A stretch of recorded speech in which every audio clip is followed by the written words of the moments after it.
नमस्कार, बहुत स्वागत आपका। मैं हूं आपके साथ मनोज सक्सेना। आज बात बिहार की करते हैं, चूंकि नई सरकार में अब पोर्टफोलियो का बंटवारा हो चुका है। किसको क्या मिला ये आप जान रहे हैं। लगातार सुबह से सुर्खियां हैं, अलग अलग माध्यम से ये बातें आप तक पहुंच गई होंगी। लेकिन इसमें हाईलाइट क्या रही? इसमें हाईलाइट रही नीतीश सरकार में पहली बार बीजेपी संभालेगी गृह, यानी कि 20 साल तक जेडीयू नीतीश हमेशा से गृह मंत्रालय अपने पास रखता रहा है, लेकिन बीजेपी गृह मंत्रालय इस बार अपने पास ले गई है। इस खबर के मायने क्या हैं और इसको राजनीतिक भविष्य के चश्मे से किस तरीके से देखना चाहिए, इसे हम समझाएंगे आपको। इसके पीछे की डील क्या रही ये भी आपको बताएंगे। स्पीकर का पद जेडीयू को मिला है और जाने कैसे डील हुई पक्की बिहार में, चलिए आपको डिटेल में बताते हैं। बिहार में मुख्यमंत्री नीतीश कुमार ने एक बार फिर से लोगों को चौंका दिया। किसी को उम्मीद नहीं थी कि नीतीश कुमार अपने 21 साल के कार्यकाल में गृह विभाग छोड़ेंगे, लेकिन इस बार के बदले सीन ने नीतीश कुमार को ये करने पर मजबूर कर दिया। इसका ये मतलब कतई नहीं है कि नीतीश कुमार ने सरेंडर कर दिया है। ये सब जानते हैं कि नीतीश कुमार कितने हार्ड बार्गेनर हैं। उन्होंने गृह विभाग बीजेपी को अगर दिया है तो कुछ खास वजह से ही। पहले ये जान लीजिए कि शपथ ग्रहण तक एनडीए में विभागों का बंटवारा नहीं हुआ था।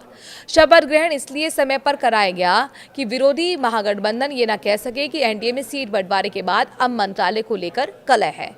इतनी बम्पर जीत के बाद मोदी नीतीश विपक्ष को ये मौका नहीं देना चाहते थे, इसीलिए पहले मंत्रिमंडल ने शपथ ली और उसके बाद शुक्रवार को आखिरी समय में मंत्रालय के बंटवारे पर मोहर लगाई गई। गृह विभाग के बदले जेडीयू को स्पीकर पद की राजनीतिक गलियारों में इस बात की जोरदार चर्चा है कि जेडीयू ने बीजेपी को गृह विभाग जैसा महत्वपूर्ण मंत्रालय इस शर्त पर सौंपने का फैसला लिया है कि विधानसभा अध्यक्ष का पद जेडीयू कोटे से होगा। हालांकि शुक्रवार सुबह तक बीजेपी और जेडीयू के बीच स्पीकर पद को लेकर कोई स्पष्ट सहमति नहीं बन पाई थी।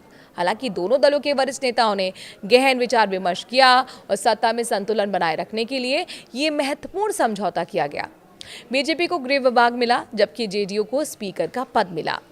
विलंब से बचने के लिए समझौता दोनों ही दलों के नेताओं को इस बात की चिंता थी कि विधानसभा चुनाव में मिले कमजोर बहुमत के मद्देनजर अगर विभागों के बंटवारे में किसी तरह का कोई विलंब होता है तो जनता के बीच सकारात्मक संदेश नहीं जाएगा।